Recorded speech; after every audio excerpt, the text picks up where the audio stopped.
ओम नमः शिवाय। हर हर महादेव।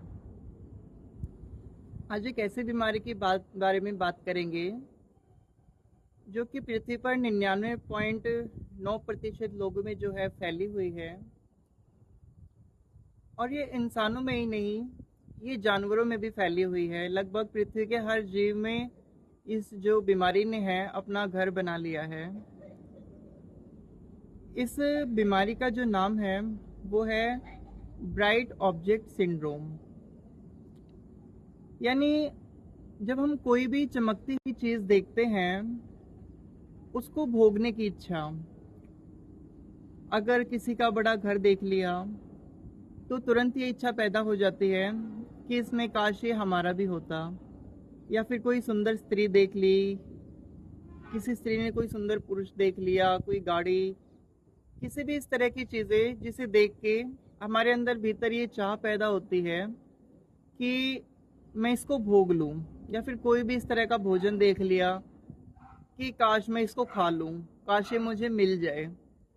तो इस तरह की ही बीमारी को जो है ब्राइट ऑब्जेक्ट सिंड्रोम कहा जाता है और ये जानवरों में भी पाई जाती है। तो इसी तरह से मैं आपको इसी बीमारी से रिलेटेड इसको समझाने के लिए एक छोटी सी कहानी बताऊंगा। एक महाराज ने, एक राजा ने कहीं के, उसने इसी बीमारी के जो है पता लगाने के लिए कि उसको पता था कि ये बीमारी लगभग सभी में है। उसने सिर्फ ये पता लगाने के लिए कि ये बीमारी आखिर किन लोगों में नहीं पाई जाती, तो उसने अपने दरबार में 4 सिद्ध पुरुष बुलाए जो कि उस टाइम के सिद्ध पुरुष थे, और उनका टेस्ट लेने के लिए इसी बीमारी से रिलेटेड उनके सामने एक नृत्यांगना जो कि नृत्य करती है वो बुलाई गई और कहा कि इनके सामने आप नृत्य कीजिए।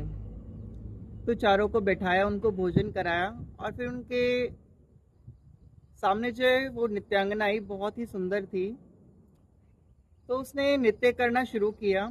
तो पहला साधु तुरंत बोला कि ये क्या मजाक है, हम साधु संत हैं, हमारे सामने ये सब ना कीजिए। और वो कह के नाराज होके वहां से चला गया। तो राजा समझ गया कि जो साधु है ये फेक है, इसलिए ही ये उठ के जो है चला गया। और फिर इसी तरह से जब वो नृत्यांगना नृत्य करती हुई, उसने जो अपने वस्त्र उतारने शुरू किए, तो जैसे ही ऐसा हुआ तो दूसरा साधु उठकर खड़ा हो गया। उसने कहा ये क्या है, ये सब क्या मजाक है। तो वो भी वहां से जो है गुस्से में होके चला गया। तो इसी तरह से तीसरा साधु भी चला गया। जो चौथा साधु था वो बैठा रहा। तो अंत में नृत्य करती करती वो नृत्यिका वो थक गई और उसने कहा, महाराज जी आपको क्या, मतलब आपको कोई प्रॉब्लम नहीं हो रही, मैं इस तरह से आपके सामने नृत्य कर रही हूँ। तो उसने कहा, इसमें प्रॉब्लम कैसी, मैं तो बस ये देखना चाह रहा था कि आप अपने शरीर की जो चमड़ी है ये उतार के कब अलग रखोगे। तो उसके पैरों में गिरी, वो राजा भी उसके पैरों में गिरा और कहा कि आप ही हो जिसको इस तरह की बीमारी नहीं है, जिसके अंदर भोग इच्छा पैदा नहीं होती, ना ही भागने की इच्छा पैदा होती है। तो ऐसे ही जो महापुरुष है, कुछ एक रेयर विरले ही जिनके अंदर ये जो ब्राइट ऑब्जेक्ट सिंड्रोम की जो बीमारी है ये नहीं पाई जाती। इसी तरह से गौतम बुद्ध थे, उनके पास सब कुछ था, सब कुछ, लेकिन फिर भी वो इस बीमारी से ग्रसित नहीं हुए। उन्होंने चीजों के आर पार देखा। इसी तरह से गुरु नानक जी हुए, कबीर जी हुए, लाओ त्से हुए, बहुत रेयरेस्ट पीपल हैं जिनको ये बीमारी नहीं पाई जाती, ब्राइट ऑब्जेक्ट सिंड्रोम।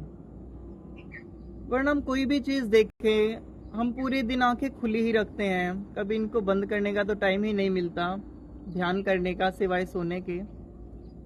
पूरे दिन आंखों को खुली करके दुनियादारी की चीजें देखते रहते, ये अच्छा है, ये अच्छा है, ये भोग लूं, ये मिल जाए, वो मिल जाए, ये स्त्री मिल जाए, ये पुरुष मिल जाए। ये गाड़ी, ये घर, ये पैसे, ये बैंक बैलेंस। तो हम पूरा दिन यही करते रहते हैं, लेकिन हमें कुछ भी हासिल नहीं होता, सिर्फ हम अपनी कल्पनाओं में ही ये सब करते रहते हैं। तो इसी तरह की कल्पनाएं बनाने या उन चीज़ों के पीछे भागना ही इस बीमारी के लक्षण है, ब्राइट ऑब्जेक्ट सिंड्रोम के। तो हमें इन बीमारियों से बचना चाहिए। और आजकल तो फ़ोन देख देख के हम और ज़्यादा इनके पीछे भाग गए हैं। किसी के वस्त्र अच्छे लगे फ़ोन में, हम मुझे ऐसे ही वस्त्र मंगाने हैं। किसी को स्त्री अच्छी लगी फ़ोन में, वो स्त्री को ही भोग की कामनाएं मन ही मन में बैठ के करने लगा, भले ही वो चीज़ हो नहीं पास में, फिर भी। किसी का सुंदर घर दिखाई दे गया, ओ मुझे भी ऐसे सुंदर घर चाहिए। सुंदर गाड़ी दिखाई देगी, मुझे भी ऐसी सुंदर गाड़ी चाहिए। ये इस बीमारी के सबसे ज़्यादा लक्षण हैं। लेकिन जो व्यक्ति न्यूट्रल है, उसको कोई फर्क नहीं पड़ता कि कौन सुंदर है, कौन पास से जा रहा है, क्या उसने देखा, क्या वो बस अपने जो उसकी क्षमता है या जो जिस चीज़ में वो है, जिस एनवायरनमेंट में वो उसमें खुश रहता है। यही जो मेन समस्या है कि आज के जो लोग हैं वो खुश नहीं रह पा रहे हैं बिल्कुल भी, क्योंकि वो इस सिंड्रोम के शिकार हो चुके हैं। उन्हें संतुष्टि नहीं मिल रही, कुछ भी देख लेंगे उस चीज़ को भोगने के पीछे भागते चले जाते हैं, भागते चले जाते हैं और थक जाते हैं। ना ही वो चीज़ हाथ में मिल जाती है, अगर मिल भी जाती है वो चीज़ तो फिर उसको भोग की इच्छा खत्म हो जाती है। तो ऐसी बीमारियों से बचें, खुद को भी बचाएं, बच्चों को भी बचाएं, अपने समाज को भी बचाएं। और इसी तरह की चीज़ों को बताने के लिए जो है मैंने ये चैनल शुरू किया है। और प्लीज़ इसको सब्सक्राइब कीजिए अगर आप ऐसी ही चीज़ें अपने बच्चों को दिखाना चाहते हैं, बजाय इन चीज़ों के जो कि समाज में चल रही है। इतना पागलपन आप सोशल मीडिया पे देख रहे हो, कितना पागलपन चल रहा है। इन्हीं चीज़ों से परेशान होके मैंने इन चीज़ों को देख देख के मतलब बिल्कुल ही इरिटेट हो गया कि मतलब ये क्या चल रहा है, बिल्कुल ही पागलपन। ये मैंने चैनल शुरू किया जिसमें थोड़ी सी पॉजिटिविटी है, थोड़ी सी जो है जागृति है कि हमें किस तरह से पागल बनाया जा रहा है और किस तरह से हमारे बच्चों को इस सिंड्रोम का शिकार बनाया जा रहा है। ये चैनल मैंने शुरू किया है।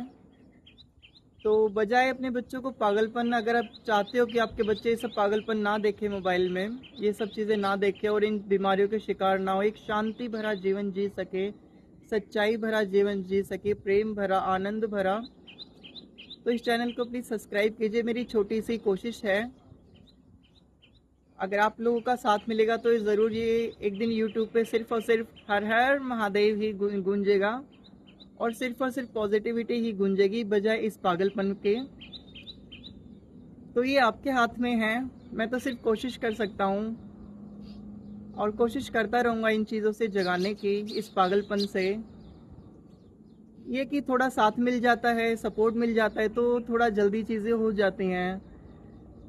तो अगर आप भी चाहते हो कि पूरे यूट्यूब पे, पूरे सोशल मीडिया पे हर हर महादेव का नारा गूंजे और यही पॉजिटिविटी हर तरफ फैले, आपके बच्चे सिर्फ और सिर्फ अपने सनातन धर्म की सच्ची जड़ों को पहचाने, जो इसमें कि हज़ारों लाखों मिलावटें कर चुके हैं ये जो मलेच्छ हैं।